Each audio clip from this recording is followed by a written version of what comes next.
আপনারা দেখছেন পরশুরাম ধারাবাহিকের আজকের পর্ব।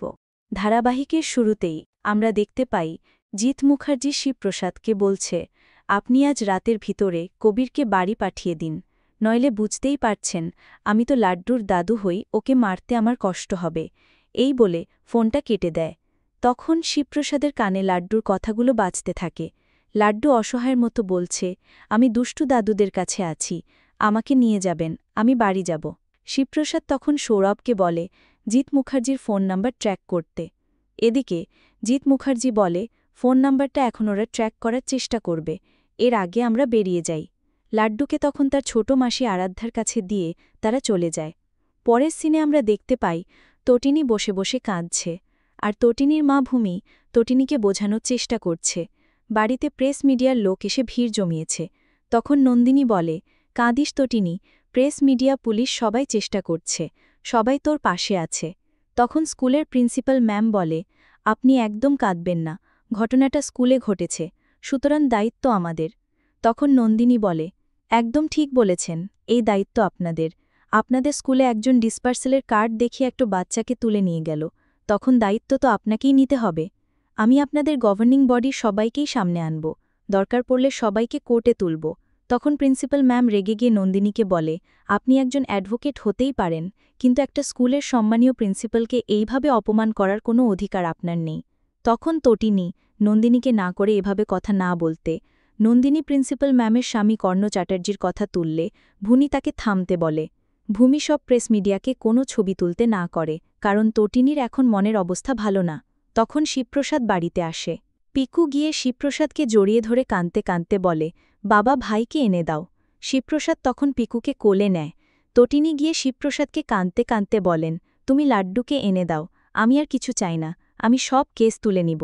তখন ভূমি বলে, এটা খুব অদ্ভুত ব্যাপার না, এত কিছু হওয়ার পরও সত্যজিৎ মুখার্জি আসেনি, জিৎ মুখার্জিও আসেনি, আরাধ্যাও আসেনি, কোথায় কর্ণ চ্যাটার্জি, কোথায় কবির?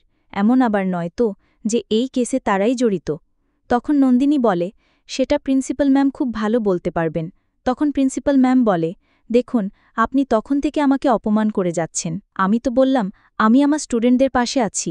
ইনভেস্টিগেশনে যদি প্রমাণিত হয় মিস্টার কর্ণ চ্যাটার্জি এই কেসে জড়িত আছে, তাহলে আমি তার বিরুদ্ধে যাব। তখন শিবপ্রসাদের ফোনে পলরাম কল করে। তখন শিবপ্রসাদ সেখান থেকে একটু দূরে গিয়ে কথা বলে। পলরাম শিবপ্রসাদকে বলে, সিসিটিভি ফুটেজে দেখা গেছে শীতল লাড্ডুকে নিয়ে বেরিয়েছে। শীতল তোকে হোটেল রুমে ডাকিয়েছিল যেন তুই ঘটনাস্থল থেকে অনেক দূরে থাকতে পারিস, আর তুই তটিনীকে পাঠিয়েছিলি লাড্ডু আর পিকুকে স্কুল থেকে আনার জন্য, আর শীতল তখনই খেলাটা খেলে।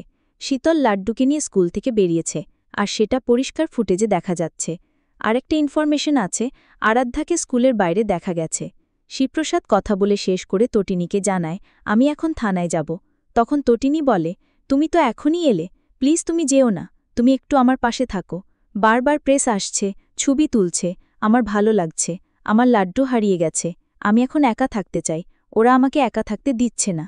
শিবপ্রসাদ তটিনীকে শান্ত করে দিয়ে বেরিয়ে যাওয়ার সময় পেছন থেকে আয়ুষী বলে, তুমি আবার কোথায় যাবে, একটা স্পাইনলেস মিডল ক্লাস। এর উত্তরে শিবপ্রসাদ বলে, মিডল ক্লাস তো বটেই, কিন্তু স্পাইনটা আছে, মেরুদণ্ড নেই তো তোমার বাবার কর্ণ চ্যাটার্জির, ওনারা তো মেরুদণ্ড বিক্রি করে খাচ্ছে, মেরুদণ্ডটা বেছে দিয়েছে বুকে ভোট দিয়ে হাঁটছে, সরীসৃপে পরিণত হয়েছে। এরপর শিবপ্রসাদ বেরিয়ে যায়।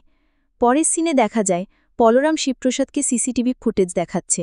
শিবপ্রসাদ খুঁটিয়ে খুঁটিয়ে ভালোভাবে ফুটেজটা দেখে, বুঝতে পারে ওই দিন যে ভুল করে লাড্ডু ডিসপার্সেল কার্ডটা ফেলে এসেছিল সেটা কেউ ইচ্ছা করে করেছে। সেই ডিসপার্সেল কার্ডের একটা ছবি তোলা হয়েছিল এবং সেই ছবি ব্যবহার করে একটা হুবহু নকল কার্ড তৈরি করা হয়েছে। তখন পলরাম বলে, আরেকটা ইন্টারেস্টিং ব্যাপার হলো, শীতল যখন লাড্ডুকে নিয়ে স্কুল থেকে বের হয় তখন আরাধ্য স্কুলের বাইরে আগে থেকেই ছিল, আর ইনভেস্টিগেশন যেদিকে এগোচ্ছে তাতে তো আরাধ্যাকেই আগে তুলে আনতে হয়। তখন শিবরাম বলে, আরে আরাধ্য তো এখনও ছোট, ও এরকম করতে পারে না, ও কবিরকে পাগলের মতো ভালোবাসে, আর তাই তো এত কিছু জেনেও কবিরকে সে বিয়ে করেছে। যে মানুষটা এত ভালোবাসতে পারে সে আর যাই হোক কোনো ক্রাইম করতে পারে না। পলরাম বলে, তাহলে ও এখানে কি করছিল? আমার ধারণা আরাধ্যাই সবটা জানে, আর এটাও জানে লাড্ডু কোথায় আছে। এরপর শিবরাম শীতলকে কল করে। শীতল কল ধরেই বলে, আমি জানতাম তুমি আমাকে কল করবে। শিবরাম তাকে সরাসরি প্রশ্ন করে, নকল ডিসপার্সেল কার্ডটা কি তুমি বানিয়েছ নাকি কর্ণ চ্যাটার্জি বানিয়ে দিয়েছে? শীতল বলে, কি বলতে চাইছ তুমি? শিবরাম বলে, বলতে চাইছি তোমার বিরুদ্ধে আমাদের যথেষ্ট প্রমাণ রয়েছে যে তুমি লাড্ডুকে নিয়ে স্কুলের বাইরে এসেছ। শীতল, তুমি সবাইকে ফাঁকি দিতে পেরেছ, কিন্তু সিসিটিভিতে সবকিছু রেকর্ড হয়েছে।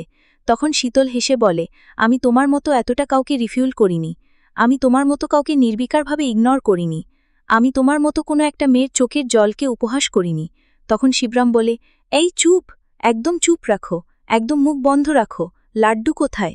শীতল বলে, খোঁজো, খুঁজে বার করো, লাড্ডু এখানেই আছে, কলকাতাতেই লাড্ডু আছে, খুঁজে বার করো, তুমি না অনেক বড় অফিসার, খোঁজো, খুঁজে বার করো, তোমার ছেলে লাড্ডুকে, তুমি কিছুতেই লাড্ডুকে খুঁজে বার করতে পারবে না, একেবারে নিখুঁত প্ল্যান করে তুলে নেওয়া হয়েছে। তখন শিবপ্রসাদ বলে, শিখিনি, আমি তোমাকে একজন পুণ্যনারী হিসেবে চিনতাম, যে কবিতা বলতো, যে গান গাইত, যার মধ্যে আবেগ ছিল, কিন্তু এ কে?